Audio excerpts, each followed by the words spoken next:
Hi everyone, and welcome to yesterday's General Hospital recap. As always, don't forget to subscribe so you don't miss any of our videos or recaps. You voted, and the character of the week last week was Ava. This is the first time I think you're seeing this board all week, so I just want to announce that. Feel free to vote for this week's character of the week down in the comments, and let's get right to it. So at Finn's place, he hasn't moved into the townhouse yet. He's still in the hotel room. The closing is soon. Hayden is having some morning sickness. She wants to manage it herself, though, and not have him go out of his way for her. And he's like, well, what if I want to go out of the way, you know? Where you go? See, I start filming and everyone starts meowing. It never fails. He's like, well, what if I want to go out of my way? But she doesn't hear that. She had already left the room. So as I said, he's going to be moving into the townhouse soon, and he asks if she and the baby will move in with him. So she needs to consider the ramifications. What if they're getting way ahead of themselves? You know, they haven't even talked about their future yet, and he perceives that as like, do they even have a future? So he asks why, you know, she isn't planning on them having like a daily basis together, and he wants to be a family with her, and he's doing like his declaration to her, and she's like, well, why didn't you just say so in the first place? And they kiss, and I love them, and I love how they can do like instant 180s. Like I really do. Like, you have no idea. So at the PCPD, Diane is calling Alexis. She needs to talk to her as soon as possible, and Diane's going to come over a little later.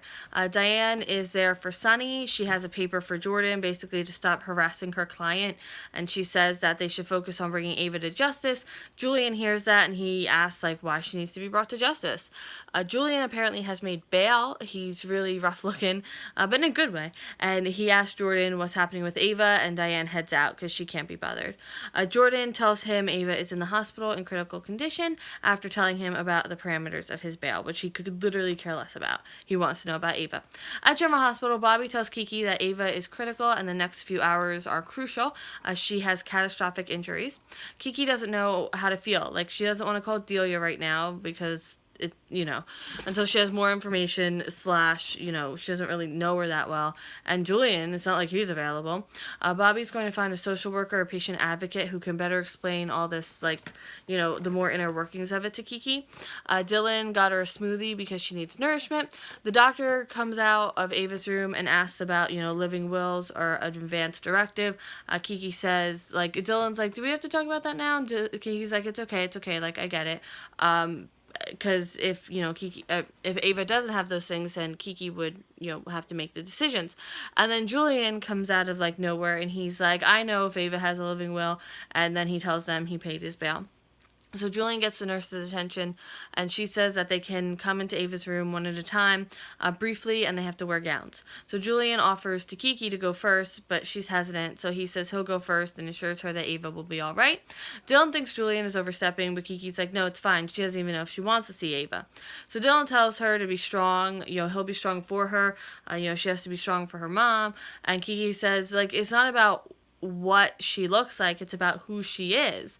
And Dylan says that she can't turn her back on her mom unless she knows for sure why she's doing it, and she leaves.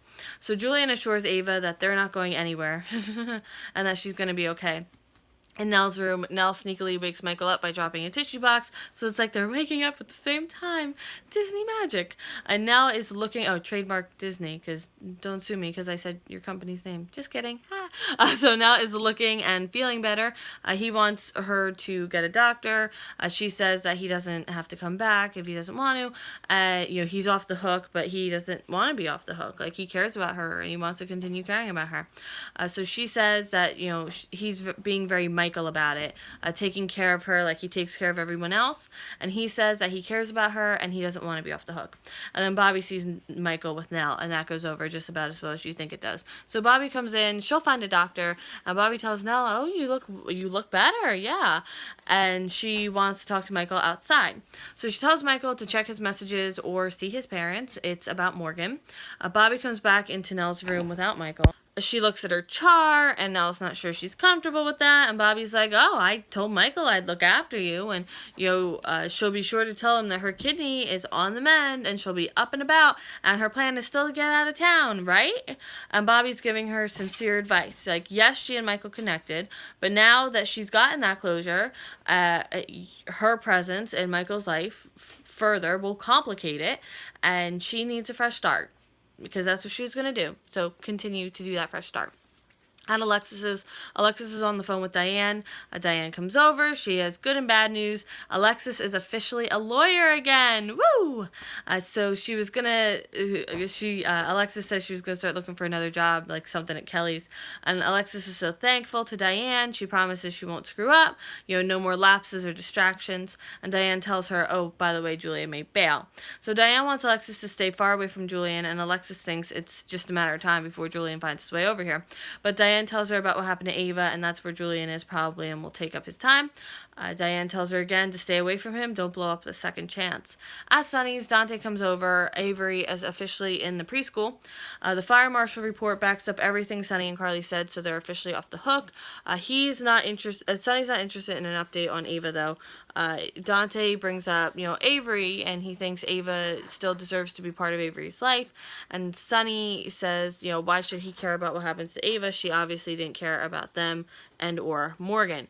So Sunny gives Dante the pills as evidence. Dr. Maddox has test results that go along with them, that she switched the pills. And Lucy, Dr. Lucy, the chief pharmacist, and even Scott Baldwin, because he's pretty sure that he had some hand in covering all this up.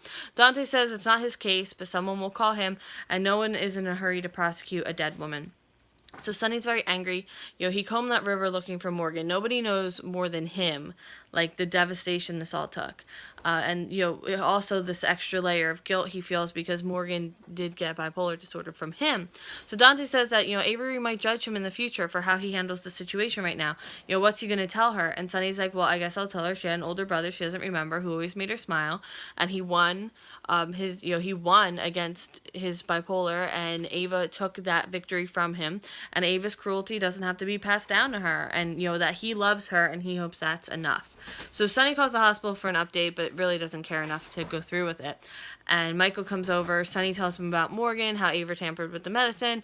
She switched out placebos and wanted him recommitted to get him away from Kiki.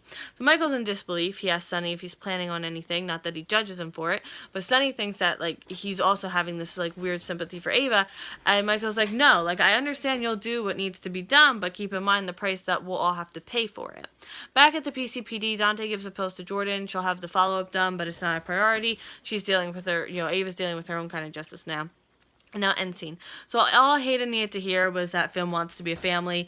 He says he's scared too, and then she encourages him, and then, she has faith in him, and he says he has faith in her. And, now they're just encouraging, talking each other up. And again, the 180s. I love them more than I can say. Nelle thinks Bobby cares a bit, but, she knows better than that. And Nelle's living this up, though, really, being dramatic about I'm tired, I need to go to sleep now. And she tells her that, Bobby says that, look, I was where you are. Michael may care about you, but it's pity. It's nothing more. Don't think it's interest. Jordan is worried about a possible mob war, and Dante says Sunny wants Ava prosecuted, and Dante knows that someone who might stop Julian from seeking payback.